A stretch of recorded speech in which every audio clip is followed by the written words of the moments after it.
This is Mr. Hassan's Maths channel. I'm now answering question number 9 from the February-March 2024 Cambridge 9709 Pure Mathematics paper. This question is about functions, and we are told that the functions f and g are defined for all real values of x. There's no restriction in the domain. And f of x is a quadratic type of equation, which is given in this completed the square type of form, 3x minus 2 all squared plus k, and g of x is a linear equation, 5x minus 1, where k is a constant. Given that the range of the function g of f of x is greater than or equal to 39, find the value of k. So g of f of x is greater than or equal to 39.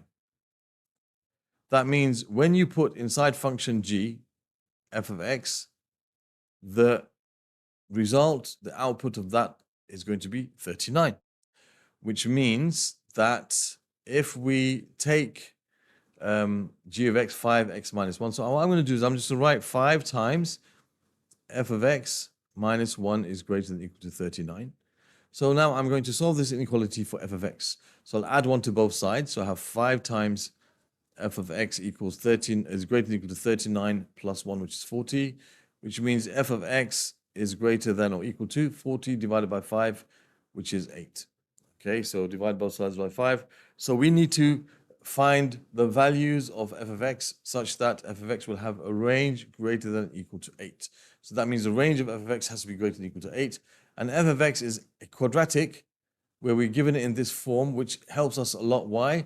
Because we can say that the minimum point of this graph is going to be the x value that makes this bracket 0, which is when x is 2/3. Okay, because when 3x minus 2 is 0, that's when you have the minimum. So that's going to be 3x equals 2x equals 2/3. And whatever's left on the outside when this bracket becomes 0 is the y value of the vertex. Therefore, we can say f of x has to be greater than or equal to k. So that means k must equal 8, because the minimum value of this is k, all right, as you can see. And we know that according to this output that we have to have for the composite function, that the f of x has to be greater than or equal to 8 for this to be true. That means k must be the same as 8. Okay, so there's part A done of this question, and now we're going to go on to part B. It says for this value of k, which is 8, determine the range of the function f of g of x. And now we're doing the other way around, finding f of g of x. Okay, so f of g of x, okay, let's have a look at that, is where we're going to put function g into function f. Now, I think it doesn't make any difference here because it's still going to be a quadratic and you're going to still have k as the minimum. So I think f of g will have a range greater than or equal to 8. Let's just confirm that. Let's find what f of g of x is. That's going to be when we put g of x inside of f. So we have 3 times g of x minus 2 squared plus k. So yeah, it won't make any difference, but I'll just write it what it is anyway. So you have 3 times 5x minus 1 minus 2 squared. That's 3 times g of x minus 2 squared plus k, which gives you, you can say f of g of x is going to be 3 times 5, which is 15. 15 minus 3, so you're going to have 15x minus 3 minus 2 minus 5 squared plus k. And we can say that if f g of x has to be greater than or equal to 8, then yeah, I mean, no, we're not told that, but we know that k is equal to 8. So let's just replace this k with 8 now. I should have done that from the beginning, actually.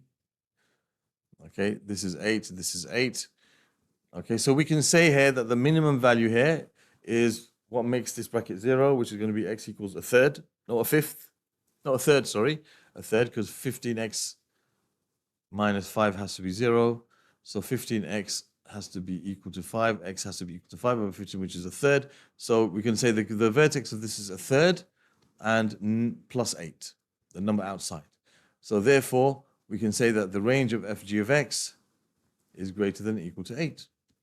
Simple as that, okay? Because that's the vertex. That's the lowest value it can be, so its range of f of g of x is also equal to 8, greater than or equal to 8. So there's part B, pretty simple.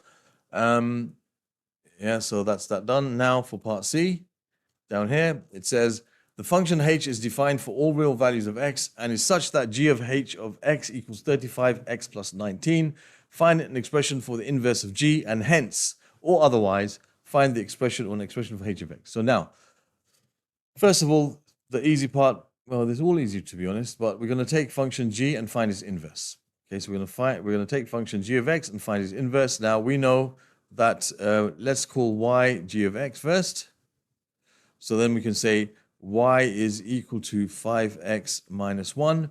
When we're finding the inverse, the x and the y, we swap them around. We just rename them as each other. So x becomes y becomes x. And then we make y the subject, and that will be the form of our inverse. So I'm going to add 1 to both sides and divide both sides by 5. And that will give me the inverse of function g, which is x plus 1 over 5. Okay, it says find an expression for g of inverse of g of x, so I can leave it like that. If it said find the inverse of g of x, then this would be all real numbers. Its domain, we would write the domain all real numbers, but we don't have to here because there's no need, because the original function had no restrictions, and the original function was a linear equation, so its range is all real numbers. So therefore, the domain of the inverse would also be all real numbers, because the domain of the inverse is the same as the range of the original. Okay, so but we don't need to worry about that in this particular question. They didn't ask us to find the inverse. This is find an expression for the inverse. Then it says, and hence or otherwise find an expression for h of x. Find an expression for h of x. Now we don't know what h of x is. Okay, now there's a couple of ways I could do this. All right, there's a couple of ways I can do this. I'm going to show you probably the easy way first, which is otherwise, and then I'll show you the hence way. Hence way requires a bit of understanding, but the easy way is using, otherwise. So we want to find, we know that g of h of x, g of h of x is equal to 35x plus 19. And g of h of x is what you get when you put h into g. When you put h into g. So if I put h into g, I'm going to replace the x here with h.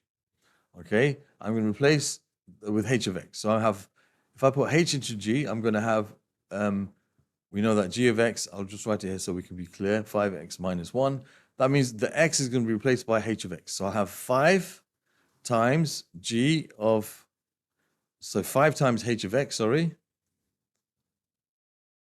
5 times h of x minus 1 equals 35x plus 19. So what did I do? I just took the x here and replaced it with h of x. I've put h of x into g of x, h of x into g of x. So now I'm going to make h of x the subject, and that will be my answer. Simple as that. So I'm going to have 5 times h of x equals 35x plus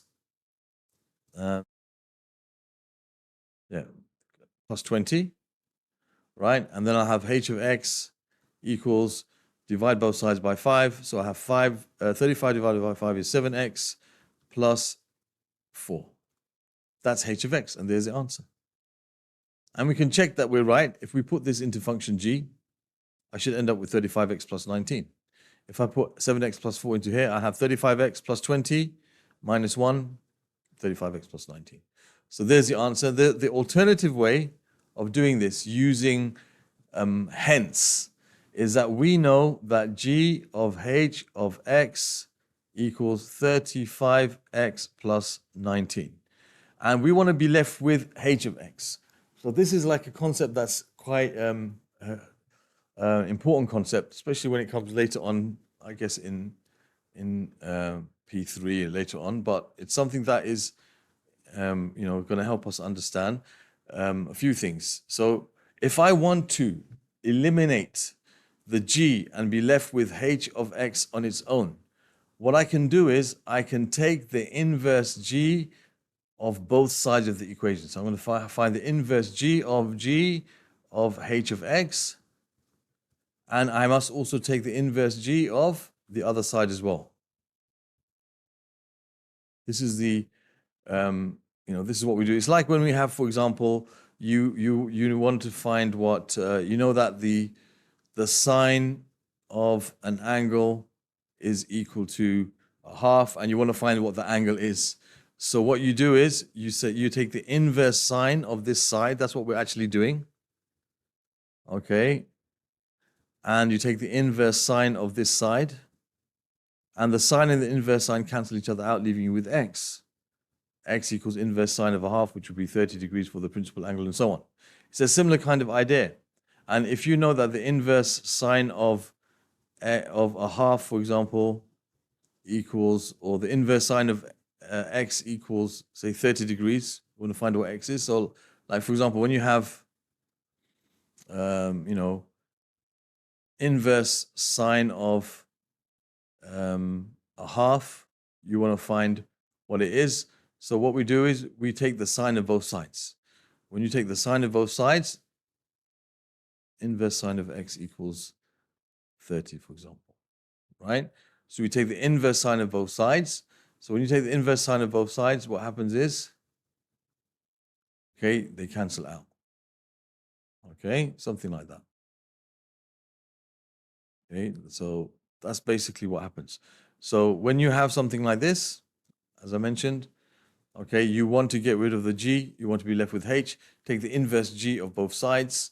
Then what will happen is the g's cancel out, and you're left with the inverse g of 35x plus 19, okay? And we put this inside the inverse function for g.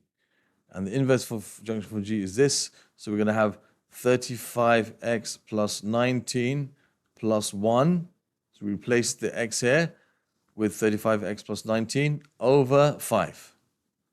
So h of x is going to be 35x plus 20 over 5, 35x plus 20 over 5. And we can see that we get the same answer. H of x equals 35x over 5, which is 7x plus 4. Okay, so there's two ways of us answering this question. Okay, one of them, I think this is this more straightforward, easy way. Just replace the x in function g with h of x, and then we rewrite it to make h of x the subject. Second way of doing it is let's get rid of inverse g by taking the inverse g of both sides. Okay, so you want to get rid of the g. When you get rid of the g, take the inverse g of both sides. So we have g of x equals, we want to be left with x equals inverse g of both sides, and then that means we've got to replace that into the inverse function, and it gives us the same answer. So that's a bit of a tricky one there, but it gives us, enhances our understanding, hopefully, of functions and composite functions. So that concludes question number, I think it was 9 of this paper. Other questions from the paper can be found in the playlist that will appear over here. Other questions from the topic of functions can be found in the playlist over here. You can subscribe to my channel by clicking on this link, and this video will take you to, or this link will take you to a video telling you how to use my channel effectively. Thank you for watching, and see you soon.